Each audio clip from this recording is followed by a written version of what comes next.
Taste the Daily.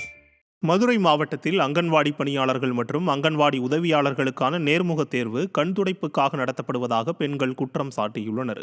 Madurai மாவட்டம் முழுவதும் அங்கன்வாடி பணியாளர்கள் மற்றும் அங்கன்வாடி உதவியாளர்களுக்கான நேர்முக தேர்வு கடந்த 14 நாட்களாக நடைபெற்று வருகிறது. மாவட்டம் முழுவதும் காலியாக உள்ள 373 பணியிடங்களுக்கு நடைபெறும் நேர்முக தேர்வில் தினமும் ஆயிரக்கணக்கான பெண்கள் கலந்து கொள்கின்றனர். ஆனால் லட்சக்கணக்கில் பணம் பெற்றுக்கொண்டு முன்னதாகவே பணியிடங்களுக்கு ஆட்கள் தேர்வு செய்யப்பட்ட நிலையில் கண்துடைப்புக்காக நேர்முக தேர்வு என்ற பெயரில் அலைக்கழிப்பதாக மாவட்ட நிர்வாகம் மீது பெண்கள் குற்றம் சாட்டியுள்ளனர். காஞ்சிபுரம் மாநகராட்சி விநியோகித்த குடிநீரில் கழிவுநீர் கலந்திருந்ததால் அதை அருந்திய பலருக்கு வாந்தி பேதி ஏற்பட்டு உடல்நிலை பாதிக்கப்பட்டது அதிர்ச்சியை ஏற்படுத்தியுள்ளது. தனியார் நிறுவனம் பூமிக்குள் கேபிள் புதைக்க அதிநவீன மிஷின்களை வைத்து பள்ளம் தோண்டுவதால் பல இடங்களில் குடிநீர் பைப்புகளும் கழிவுநீர் பைப்புகளும் உடைந்துள்ளன. இதனால் மாநகராட்சி குடிநீர் கழிவுநீர் கலந்து கருப்பு கலரில் துர்நாற்றத்துடன் வருவதால் அதனை பருகிய பலருக்கு வாந்தி பேதி உடல் அசதி ஏற்பட்டதை அடுத்து சுமார் 25க்கும் மேற்பட்டவர்கள் காஞ்சிபுரம் அரசு தலைமை மருத்துவமனையில் அனுமதிக்கப்பட்டுள்ளனர். மக்களுக்கு தூய்மையான குடிநீரை கூட வழங்க முடியாத அரசாக விடியா ஸ்டாலின் மாடல் அரசு உள்ளதாக குற்றம் சாட்டப்படுகிறது. சிவகங்கை மாவட்டம் தலக்காவூர் கிராமத்தில் சாலையில் பெருக்கெடுத்தோடும் கழிவுநீரால் பொதுமக்கள் அவதியடைந்து வருகின்றனர். இப்பகுதியில் கழிவுநீர் கால்வாய் இல்லாததால் மக்கள் சிரமத்திற்கு ஆளாகியுள்ளனர். இதுகுறித்து அதிகாரிகளிடம் பலமுறை மனு அளித்தும் நடவடிக்கை எடுக்கப்படவில்லை என கூறப்படுகிறது.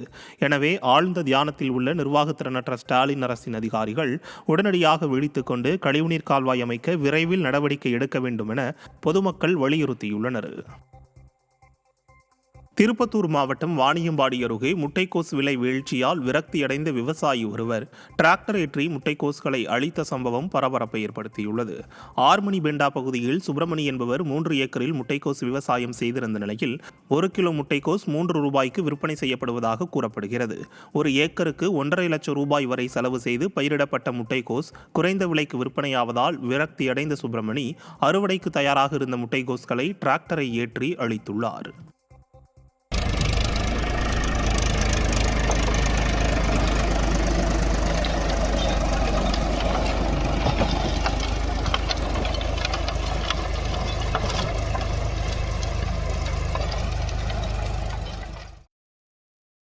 கள்ளக்குறிச்சி மாவட்டம் சங்கராபுரம் அருகே அடமானம் செய்த இடத்தை விற்பனை செய்த அண்ணன் மீது நடவடிக்கை எடுக்க கோரி தம்பி சார்பதிவாளர் அலுவலகம் முன்பு தீக்குளிக்க முயன்றதால் பரபரப்பு ஏற்பட்டது. அரியலூர் கிராமத்தைச் சேர்ந்த ரவி என்பவருக்கு அவரது அண்ணன் சுப்பிரமணி என்பவர் 10 சென்ட் இடத்தை சங்கராபுரம் சார்பதிவாளர் அலுவலகத்தில் அடமானம் செய்துள்ளார். அவற்றை ரத்து செய்யாமலேயே வேறொருவருக்கு சுப்பிரமணி விற்பனை செய்ததாக கூறப்படுகிறது. இதனால் ஆத்திரமடைந்த ரவி குடும்பத்துடன் சங்கராபுரம் சார்பதிவாளர் அலுவலகம் முன்பு குடும்பத்துடன் தர்ணா போராட்டத்தில் ஈடுபட்டார். அப்போது போராட்டத்தை விடியா திமுக அரசின் ஏவல் துறை தடுத்ததால் ரவி குடும்பத்துடன் பெட்ரோல் ஊற்றி தீக்குளிக்க முயன்றதால் பரபரப்பு ஏற்பட்டது. கடலூரில் மேம்பாலத்தின் நடைபாதையில் NLC நிர்வாகம் மூலம் போடப்பட்ட கைப்பிடிகள் தரமற்று இருப்பதால் பொதுமக்கள் அதிருப்தி அடைந்துள்ளனர்.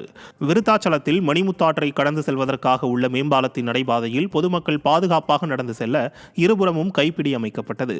அவ்வாறு அமைக்கப்பட்டுள்ள கைப்பிடிகள் முறையாக தரையில் பதிக்கப்படாமலும் தரமற்ற நிலையிலும் இருப்பதாக மக்கள் குற்றம் சாட்டுகின்றனர். நெல்லை மாவட்டம் பணகுடியில் அரசு சொகுசு பேருந்து இருசக்கர வாகனம் மீது மோதிய விபத்தில் இஸ்ரோ பணியாளர் பரிதாபமாக உயிரிழந்தார். வள்ளியூரைச் சேர்ந்த மூக்கையா என்பவர் மகேந்திரகிரி இஸ்ரோ மையத்தில் வேலை பார்த்து வந்துள்ளார். இந்நிலையில் இவர் காலையில் தனது இருசக்கர வாகனத்தில் வேலைக்கு சென்று கொண்டிருந்தார். அப்போது பணகுடி பகுதியில் பின்னால் வந்த அரசு சொகுசு பேருந்து இருசக்கர வாகனத்தின் மீது மோதி விபத்துக்குள்ளானது. இந்த விபத்தில் இருசக்கர வாகனத்தில் சென்ற மூக்கையா பரிதாபமாக உயிரிழந்தார். திறனற்ற திமுக ஆட்சியில் அரசு பேருந்துகளை நம்பி பயணம் செய்ய முடியவில்லை என பொதுமக்கள் குற்றம் சாட்டியுள்ளனர். திருநெல்வேலியில் குடிநீர் குழாயில் உடைப்பு ஏற்பட்டு தண்ணீர் வெளியேறி வருவதை சீரமைக்காத மாவட்ட நிர்வாகத்தை கண்டித்து பொதுமக்கள் சாலை மறியலில் ஈடுபட்டனர். புதிதாக குழாய் பதிக்க 10 லட்சம் ரூபாய் மட்டுமே செலவாகும் நிலையில் பழுதடைந்த குழாய்களை சீரமைக்க மட்டுமே சுமார் 40 லட்சம் ரூபாய் செலவிடப்படுவதாக மறியலில் ஈடுபட்ட பொதுமக்கள் குற்றம் சாட்டினர்.